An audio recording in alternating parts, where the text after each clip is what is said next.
Assalamualaikum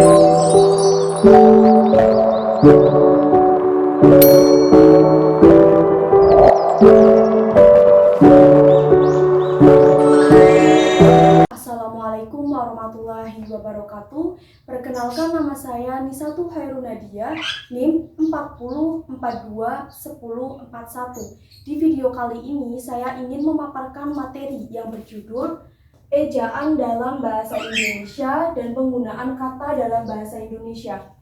Jadi teman-teman, untuk materi yang pertama itu ada pemakaian atau penggunaan huruf. Pemakaian atau penggunaan huruf itu ada huruf abjad, huruf vokal, huruf konsonan, huruf monoton, huruf diftong, gabungan huruf konsonan, huruf miring, huruf tebal, dan huruf kapital.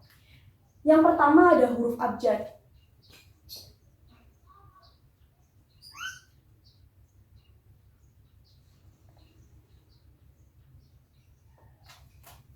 Jadi teman-teman, huruf abjad dalam ejaan bahasa Indonesia itu terdiri dari A sampai Z. Jadi A, B, C, D, E, F, G, H, I, J, K, L, M, N, O, P, Q, R, S, T, U, V, W, X, Y, dan Z. Jadi seperti ini ya teman-teman. Dari A sampai Z ini termasuk ke dalam huruf abjad. Terus yang kedua itu ada huruf vokal. Apa sih yang dimaksud dengan huruf vokal itu? Jadi huruf vokal dalam bahasa Indonesia terdiri dari A, I, U, E, O. Tadi sudah huruf abjad, sekarang huruf vokal. A, I, U, E, O. A, I, U, E, dan O. Ini termasuk ke dalam huruf vokal. Paham ya teman-teman? Dan yang ketiga ada huruf konsonan. Contohnya seperti konsonan. Contoh yang termasuk dari huruf konsonan itu ada B, C, D, F, G, H, J, K, L, M, N, P, Q, R, S, T, V, W, X, dan Z. Ini termasuk ke dalam huruf konsonan. Yang keempat ada huruf monoftong.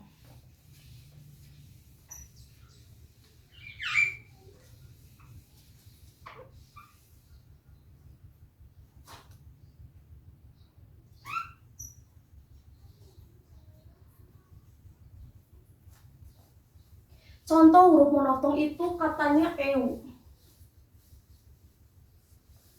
Contoh penggunaan atau pemakaiannya pada kata, misalkan EU,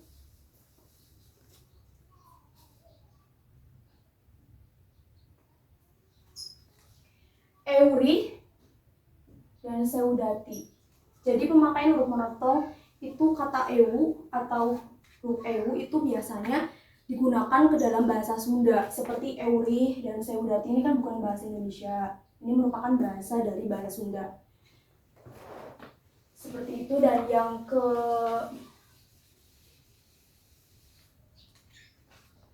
kelima itu ada huruf diftong.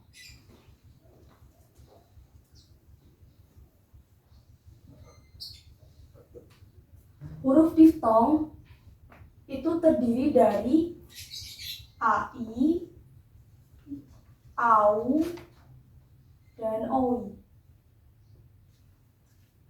Ini termasuk ke dalam huruf diftong.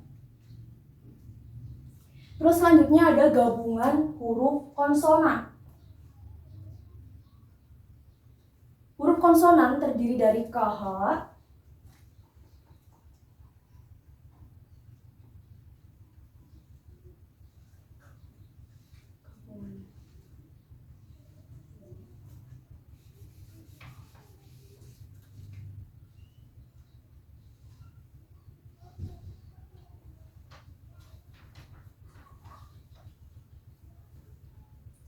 Gabungan huruf konsonan itu ada KH, N, Si, dan Eng.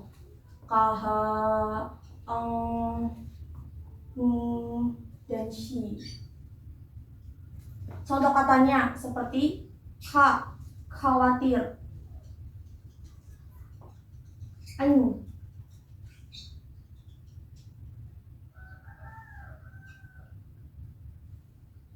nyala, Eng, ngawal, dan Si, syarat. Jadi saya akan menggaris tepi dari yang termasuk gabungan huruf konsonan seperti KH itu dari khawatir. Terus nyala itu dipakai di kata depan.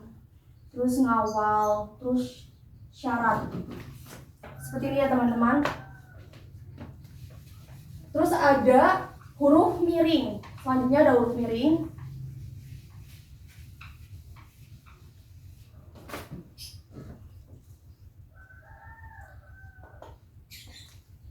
Huruf miring, teman-teman mahasiswa mungkin tidak asing dengan penggunaan huruf miring. Itu biasanya ada di makalah-makalah atau di proposal yang seperti teman-teman mahasiswa pasti sering membuat yang namanya karya ilmiah. Itu biasanya digunakan di dalam daftar pustaka. Itu seperti misalkan penggunaan nama bukunya itu menggunakan huruf miring. Misalkan Chair Abdul 2010 morfologi.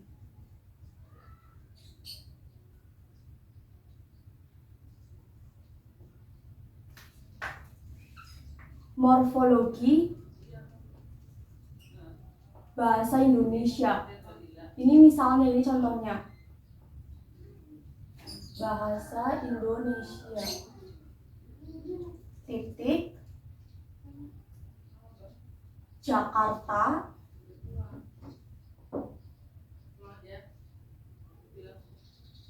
Cahaya langit. Nah, penggunaan atau nama bukunya itu biasanya menggunakan huruf miring. Seperti ini. Ini nama bukunya itu harus menggunakan huruf miring. Itu pasti kalian tidak asing dengan penggunaan huruf miring yang ada di dalam karya ilmiah. Terus yang selanjutnya ada huruf tebal. Di sini huruf tebal. Ini saya hapus dulu. Kita beralih ke huruf tebal, penggunaan huruf tebal.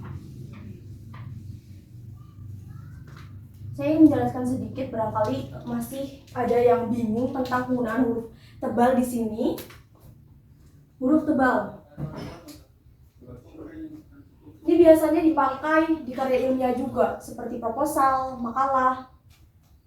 Jadi apa sih yang contohnya seperti apa sih penggunaan huruf tebal ini? Seperti ada di halaman buku paling awal, misalkan judul makalahnya atau judul proposalnya. Terus juga biasanya ada di bab subbab dalam makalah atau proposal itu kan pasti menggunakan huruf tebal. Misalkan bab 1 pendahuluan.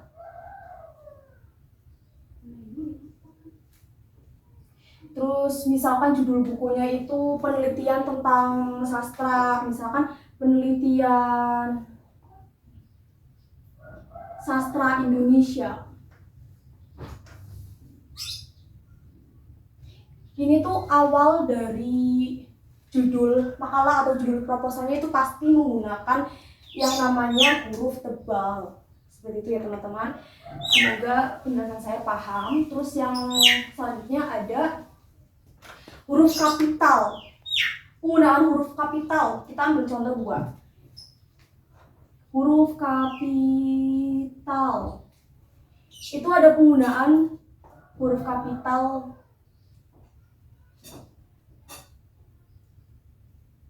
Penggunaan huruf kapital pada awal kalimat.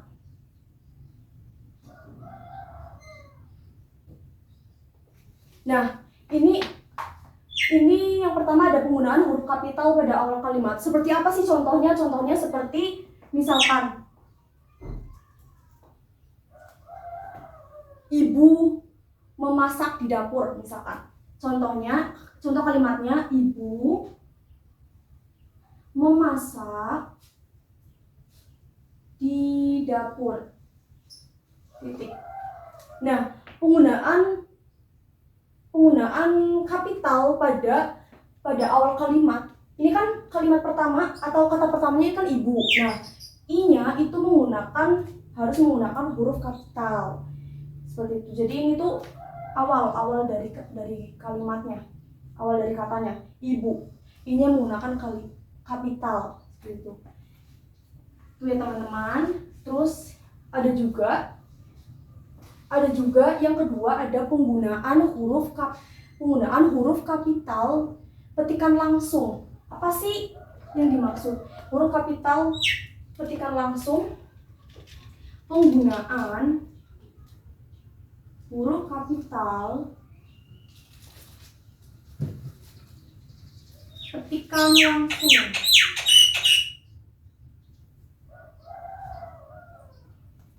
Saya ambil contoh, misalkan di sini kan ada petikan ya, ada kata-kata petikan. Jadi contohnya tuh seperti kalian membaca novel, itu terkadang itu pasti ada kalimat atau kita berbicara, misalkan pernyataan ayah berkata, adik kapan pulang, itu pasti kan menggunakan petikan. Nah, setelah petikan itu awal katanya itu harus menggunakan huruf kapital. Contohnya tadi ayah berkata. Ini tanda petik karena menggunakan petikan langsung, ini petik. Terus adik kapan pulang? Pulang. Ini tanda tanya, terus tanda petik lagi. Nah, di sini kan ada tanda petik. Nah, tanda petiknya udah saya lingkarin. Terus setelah tanda petik ini ada kata adik. Nah, penggunaan kata adik di sini itu harus menggunakan yang namanya huruf kapital. Seperti itu teman-teman. Paham ya teman-teman? Nah, seperti itulah tadi penjelasan tentang pemakaian atau penggunaan huruf. Ini ada huruf abjad, huruf vokal, huruf konsonan, huruf monoftong, huruf diftong, gabungan huruf konsonan, huruf miring, huruf tebal, terus ada yang terakhir ada huruf kapital. Jadi materi yang kedua ada pemakaian tanda baca. Seperti yang ditulis di papan tulis ini, ada pemakaian tanda baca itu dibagi menjadi 7. Yang pertama ada tanda baca titik, tanda baca koma, tanda baca titik 2, tanda tanya, tanda seru, tanda pisah, dan yang terakhir ada tanda petik. Yang pertama ada tanda baca titik.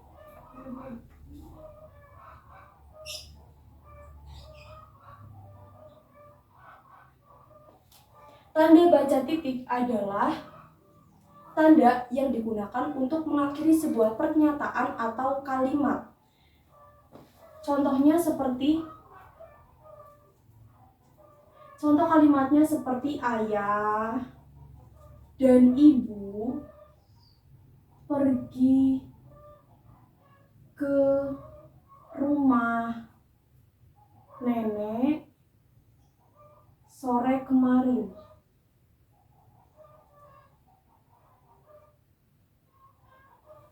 Nah, ini contoh kalimatnya. Dan di akhir dari kalimatnya itu pasti menggunakan tanda baca titik. Sudah saya lingkari di sini, ini penggunaan tanda baca titik di sebuah kalimat. Kalian juga bisa menjumpai tanda titik ini menjadi akhiran dari sebuah novel atau buku-buku yang pernah kalian baca. Itu pasti kalian tidak asing dengan penggunaan tanda baca titik di akhir kalimat. Terus yang kedua ada tanda baca koma.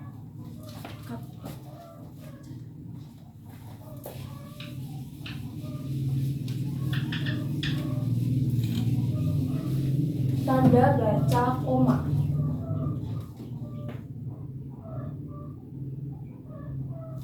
Tanda baca koma biasanya digunakan untuk menjadi pemisah di dalam nama orang di dalam sebuah daftar pustaka yang biasanya terletak di sebuah proposal atau makalah. Contohnya seperti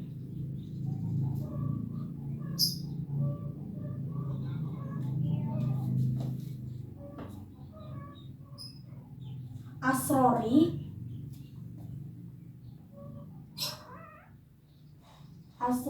koma Muhammad titik 2008 psikologi pembelajaran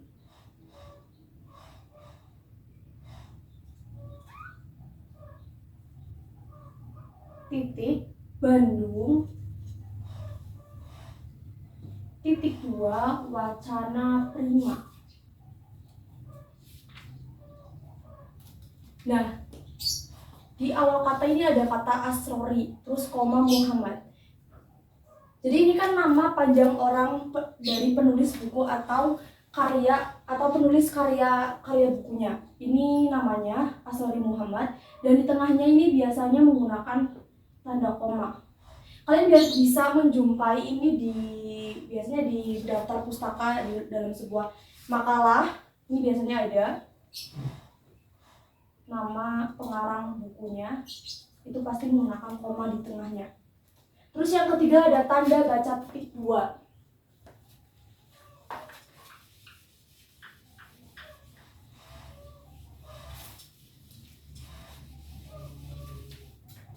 Tanda baca titik 2. Ini biasanya digunakan untuk mengakhiri sebuah pernyataan diikuti penjelasan. Misalnya, kalian pernah menjumpai sebuah produk makanan. Itu biasanya di balik kemasan atau di belakang kemasannya itu ada yang namanya komposisi. Nah, misalkan kayak gini. Contoh dari tanda baca titik 2 ini komposisi produk makanannya, misalkan ada garam, terus cabai bubuk, dan lain sebagainya. Ini sebagai contohnya, ini bisa kalian jumpai di sebuah produk makanan seperti snack seperti itu. Di belakangnya pasti ada komposisi dari bahan-bahan makanan yang dibuat untuk snack produk ini. Yang keempat itu ada tanda tanya. Tanda tanya biasanya digunakan sebagai kalimat tanya. Contoh kalimatnya atau contoh penggunaannya itu misalkan kalimatnya, apa yang kamu lakukan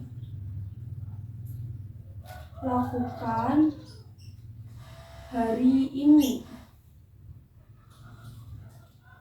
Di akhir kalimatnya menggunakan tanda tanya.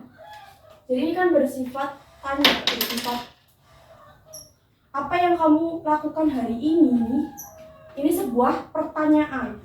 Jadi menggunakan tanda tanya di akhir kalimatnya.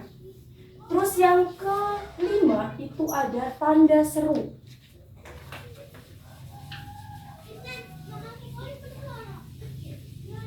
Tanda seru.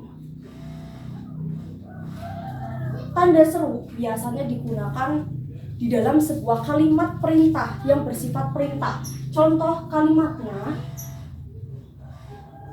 itu ada, bukalah pintu itu. Nah, ini termasuk ke dalam contoh kalimat menggunakan tanda seru. Di sini di akhirnya ini saya lingkarin, ini sebuah tanda seru. Jadi ini termasuk bersifat perintah. Bukalah pintu itu. Yang keenam ada tanda baca pisah. Tanda baca pisah biasanya digunakan untuk menyambung unsur kata yang berulang-ulang. Contohnya di kata ibu-ibu. Ibu-ibu, bapak-bapak, lari-lari.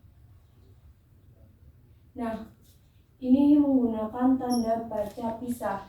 Tanda baca pisah biasanya diberi tanda itu menggunakan strip. Nah, di sini saya sudah lingkarin, di tengah-tengahnya itu menggunakan tanda pisah atau tanda strip. Seperti itu. Terus yang terakhir ada tanda petik. Tanda petik. Apa sih yang dimaksud dengan tanda petik? Tanda petik itu biasanya digunakan untuk petikan langsung dalam sebuah kalimat. Contohnya, Bapak bertanya,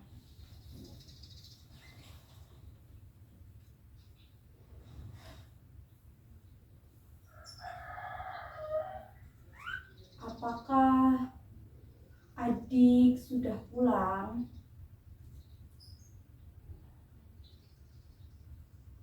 Nah, ini menggunakan tanda petik. Bapak bertanya, apakah adik sudah pulang? Nah, kalimat tanyanya ini itu dalam sebuah penulisan itu biasanya menggunakan tanda petik. Diawali tanda petik dan diakhiri dengan tanda petik juga. Seperti itu. Jadi inilah penjelasan tentang pemakaian tanda baca. Ini ada 7. Saya sudah menjelaskan. Yang pertama ada tanda baca titik, tanda baca koma, tanda baca titik 2, tanda baca tanya, tanda baca seru, terus tanda pisah, dan yang terakhir ada tanda petik. Jadi untuk materi yang ketiga itu ada kata depan atau preposisi. Kata depan ini terdiri dari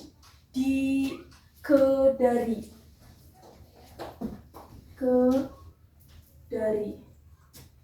Contoh kalimatnya, misalnya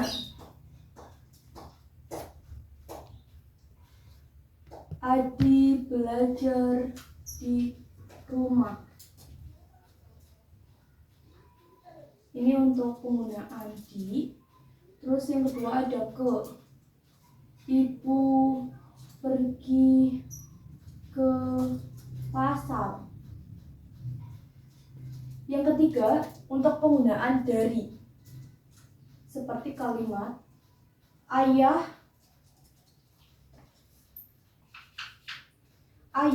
pulang dari Jakarta. Nah, ini contoh kalimatnya. Saya lingkari untuk penggunaan kata depan di, terus kata depan ke, dan kata depan dari. Nah, seperti ini contoh kalimatnya, teman-teman. Dan yang kedua ada penulisan partikel. Lanjut ke penulisan partikel.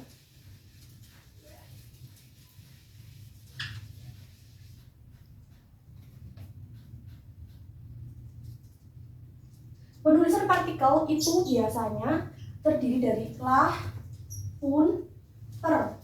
Di sini saya akan menjelaskan atau memberi contoh dari penulisan partikel. Contohnya,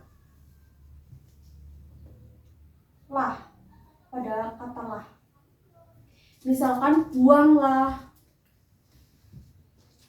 sampah pada tempatnya.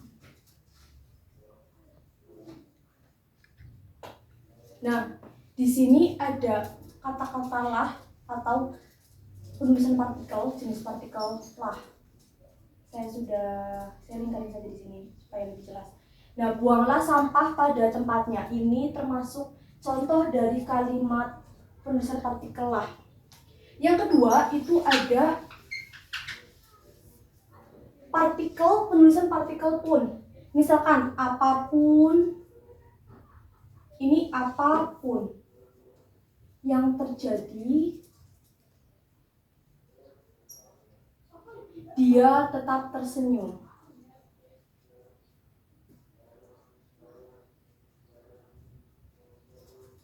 Nah, penulisan apa, awal kalimat, awal kata, dan pun ini terpisah. Apapun yang terjadi, dia tetap tersenyum. Untuk penulisan partikel pun ini dibagi menjadi 2. Yang pertama ada pun yang terpisah dengan kalimat awal kalimatnya, dan ada yang terpisah dan ada yang tersambung seperti itu. Ini termasuknya terpisah karena apa? Pun ini dipisah. Terus yang kedua, yang kata penulisan partikel yang disambung itu misalnya meskipun.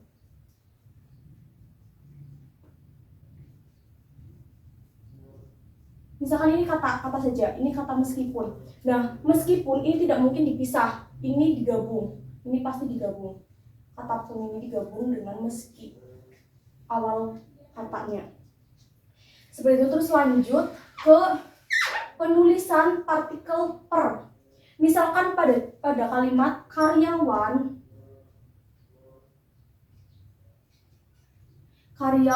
ini digaji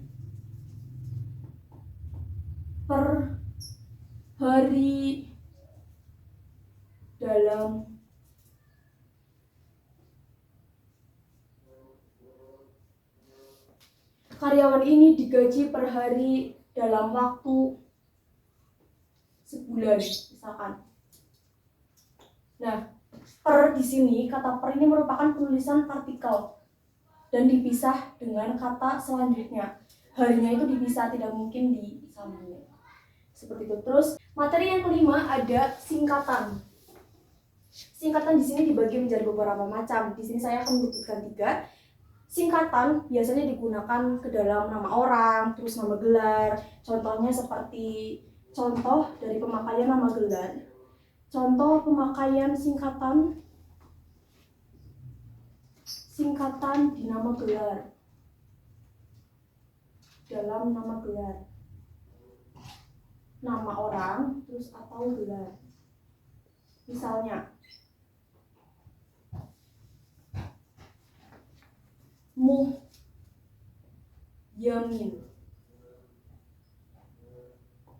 Nah, ini kan titik. Ini aslinya Muhammad Yamin.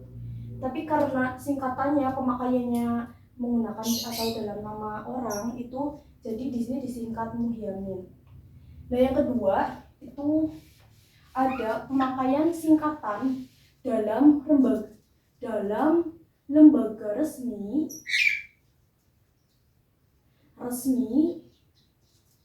organisasi, dan lain sebagainya.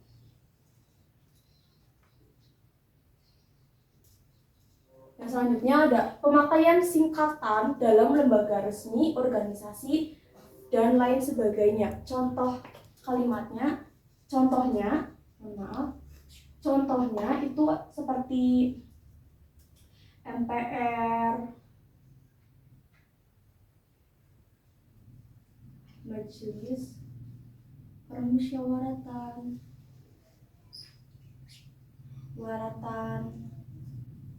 Rakyat. Nah, MPR ini adalah contoh dari pemakaian singkatan dalam lembaga resmi, pemerintahan, organisasi, dan lain sebagainya. Terus yang terakhir itu ada pemakaian singkatan pada lembaga perkuliahan.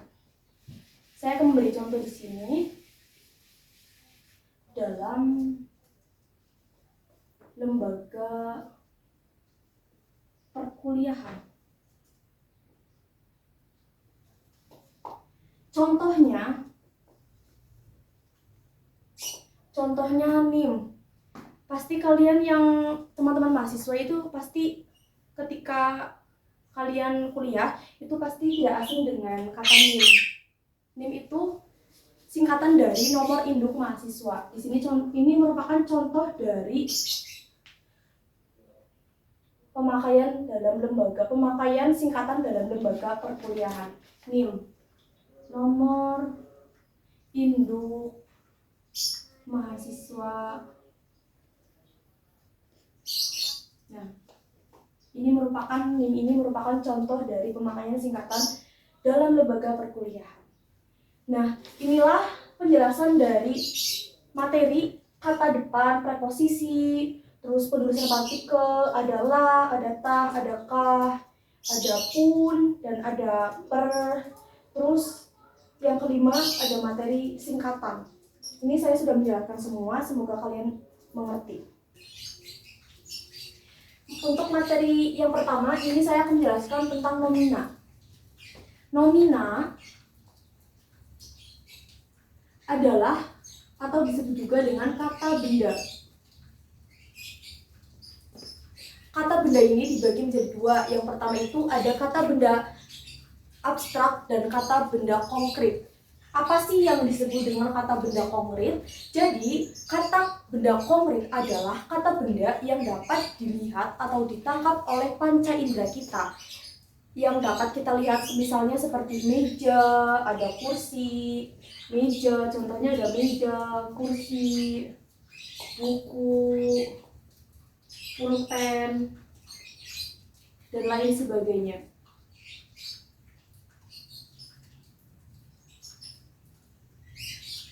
Untuk contoh kalimat kata benda konkret, ini contoh kalimatnya. Misalkan Rani sedang membaca buku.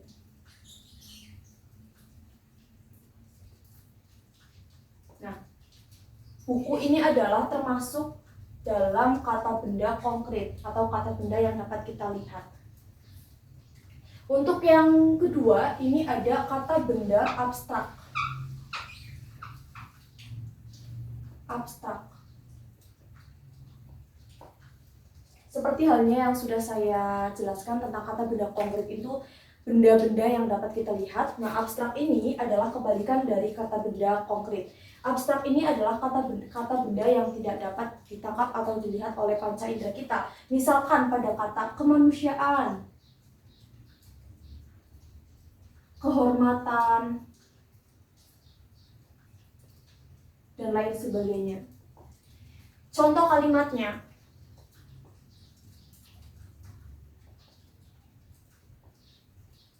Misal, orang itu tidak mempunyai rasa kemanusiaan.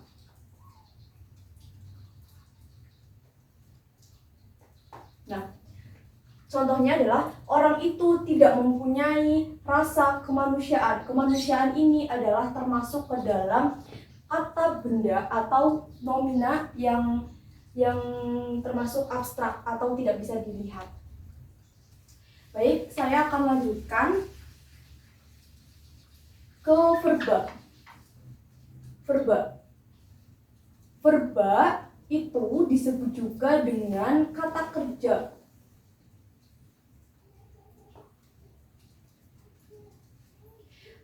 Arti dari kata kerja ini adalah kata yang biasanya menunjukkan sebuah aktivitas, sebuah gerak, terus sebuah aktivitas kita, seperti itu. Contohnya,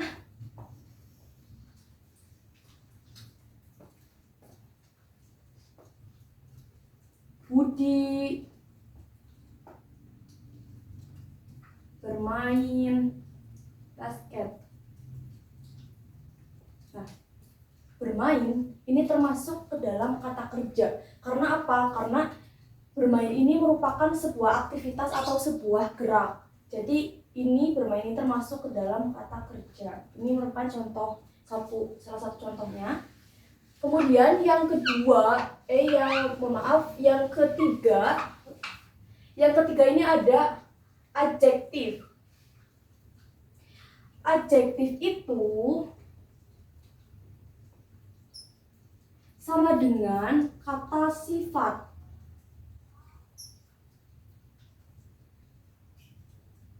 Nah, di sini ada kata sifat. Nah, ini merupakan menunjuk ke dalam sifat. Misalkan kata sifat itu ada jahat, ada ganteng, ada cantik, ada tampan. Jahat, ada baik, cantik, tampan, dan lain-lain. Contoh kalimatnya,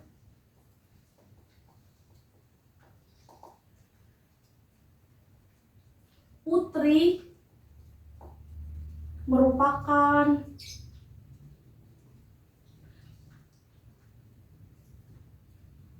gadis baik di sekolahnya. Nah, di sini baik ini merupakan adjektif atau kata sifat menunjukkan bahwa Putri adalah gadis yang baik. Terus selanjutnya ada preposisi.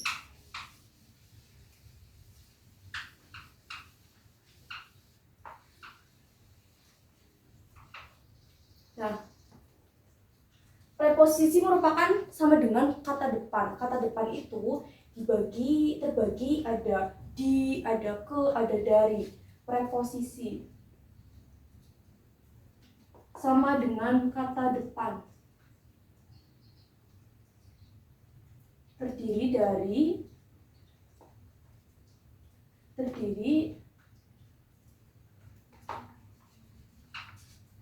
di, ke, dari. Contoh kalimat di mana rumah Santi.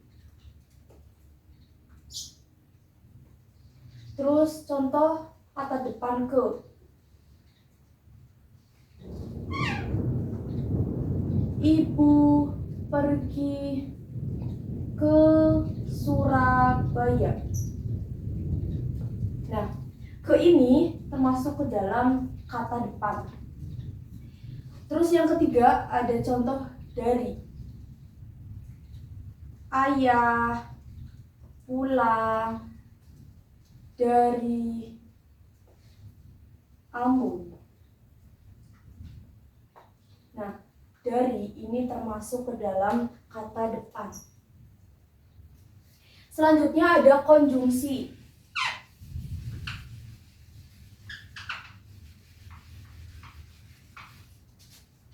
Konjungsi disebut juga dengan kata penghubung atau kata hubung. Contohnya meskipun, demikian, dan, atau.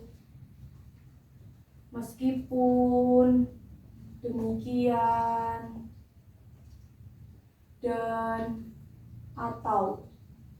Contoh dari kata penghubung atau, contoh kalimatnya.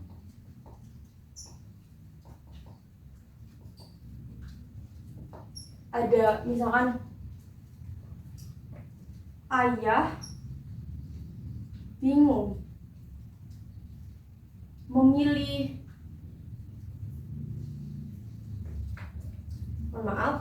ayah bingung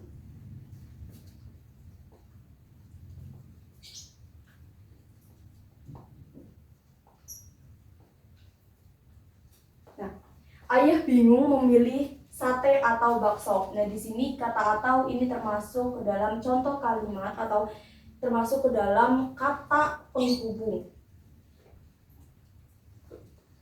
Nah, dari ini paham ya teman-teman. Terus yang terakhir itu ada interjeksi. Apa sih yang dimaksud dengan interjeksi? Interjeksi itu sama dengan kata atau tanda seru. Tanda seru, interjeksi itu sama dengan tanda seru. Jadi seperti yang kalian ketahui di sini ada pengertian dari interjeksi yaitu tanda seru. Nah, itu merupakan kata atau kalimat yang menunjukkan perintah. Biasanya menunjukkan kalimat perintah. Contohnya, saya tulis ulang, interjeksi sama dengan kata seru, tanda seru. Seru. Contoh kalimatnya,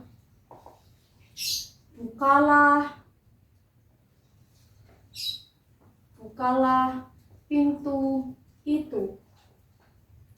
Nah, karena ini merupakan interjeksi atau kata perintah, di sini di akhir kalimatnya menggunakan tanda seru. Terus contoh yang kedua ada bacalah novel itu. Ini sama karena merupakan suatu kalimat perintah, jadi menggunakan tanda seru di akhir kalimatnya. Baiklah teman-teman, itu merupakan penjelasan pemaparan dari saya dari awal sampai akhir tentang ejaan dalam bahasa Indonesia dan penggunaan kata dalam bahasa Indonesia. Kurang lebihnya mohon maaf apabila ada kesalahan kata atau kesalahan kalimat, ucapan, saya mohon maaf karena di sini saya juga belajar untuk menjelaskan atau memaparkan sebuah materi seperti yang saya bisa. Mohon maaf apabila ada kesalahan. Wassalamualaikum warahmatullahi wabarakatuh.